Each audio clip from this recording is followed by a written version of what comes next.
조명당한 일이지만 자기 집을 털면 죄가 되나요? 안녕하세요. 지식들지기입니다. 먼저 답변 드리기 전 이미지 저작권상 화면과 음성이 고르지 않은 점 양해 바랍니다. 영상을 끝까지 시청해 주시고 좋아요 한 번씩 눌러주세요. 영상을 만드는 사람에게 큰 힘이 됩니다. 답변 드리겠습니다.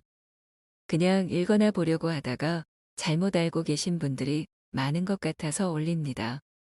질문의 정답은 일단 범죄는 성립하나 처벌할 수는 없다입니다. 중요한 것은 일단 범죄의 성립과 처벌을 구별하여야 한다는 점입니다. 질문의 경우 일단 형법상 절도죄의 구성요건에 해당하며 위법하고 책임이 있는 행위로서 범죄 성립에는 지장이 없습니다. 그런데 형법은 특별한 경우 범죄자를 처벌하지 않는 경우가 있습니다.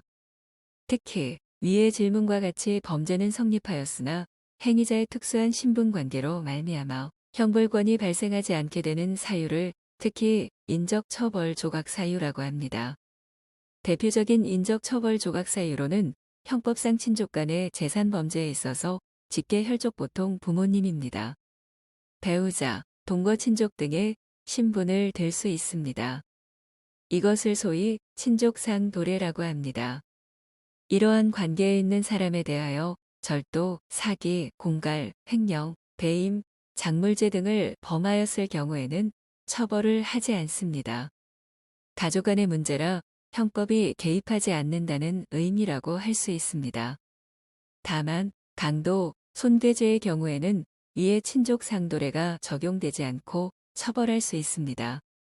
강도죄의 경우는 그 방법이 흉악하여 국가가 개입하는 것이며 손괴죄의 경우 입법의 미비로 법을 개정해야 한다는 의견이 많습니다. 이러한 인적처벌 조각 사유의 또 다른 예로는 국회의원의 면책특권에서 국회의원이라는 신분을 들 수 있습니다. 또한 형법 328조 제2항의 경우 위에 언급한 재산범죄를 친고죄로 만들어주는 규정이 있는데 이는 위에 언급한 사람 이외에 친족 간에 적용됩니다. 이는 인적처벌 조각 사유는 아니고 소추 조건만 제한을 하는 것입니다.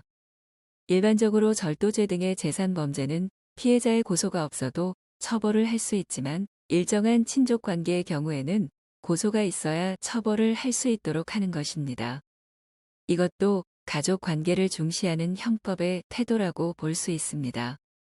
위에서 살펴본 바와 같이 질문의 경우 절도죄는 성립하지만 처벌 조건이 조각되어 처벌을 할 수 없습니다. 그렇다면 범죄의 성립과 처벌 조건의 차이는 무엇일까요? 가장 중요한 차이는 공범의 성립 문제입니다. 일단 범죄는 성립하므로 당연히 공범이 가능합니다. 그렇지만 친족 관계에 있는 본인의 경우에는 위 처벌 조건이 조각되어 처벌되지 않지만 친족 관계 없는 공범의 경우에는 처벌됩니다. 예를 들면 친구와 함께 아버지의 재물을 훔친 경우 아들은 위에 친족 상도례가 적용되어 처벌되지 않지만 친구는 처벌이 되는 것입니다. 만일 이 경우 본인이 범죄가 성립하지 않는다고 하면 그 친구도 범죄가 성립하지 않게 되어 둘 다 처벌할 수 없게 되겠지요. 또한 범죄는 성립하므로 그에 대한 정당방위 등도 가능해집니다.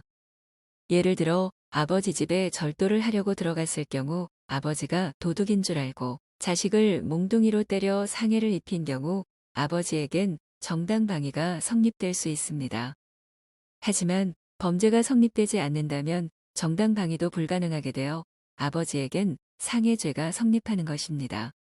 이렇듯 범죄의 성립과 처벌은 분명하게 다릅니다.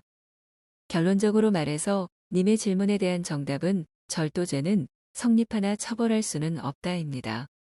참고로 소추 조건과 성립 조건도 다릅니다. 그러므로 위의 경우 만일 친구와 함께 같이 살고 있지 않은 삼촌의 재물을 훔친 경우 삼촌과 친족 관계가 있는 당사자는 삼촌의 고소가 있어야 처벌이 가능하지만 친고죄가 되지요. 그 친구의 경우에는 삼촌의 고소 여부와 상관없이 처벌이 가능하게 되는 것입니다. 지금까지 지식들지기였습니다. 다음 영상은 더욱 호기심 많은 질문들로 업데이트될 예정입니다. 구독하시면 일상생활에서 가끔 궁금한 질문들이 함께할 것입니다.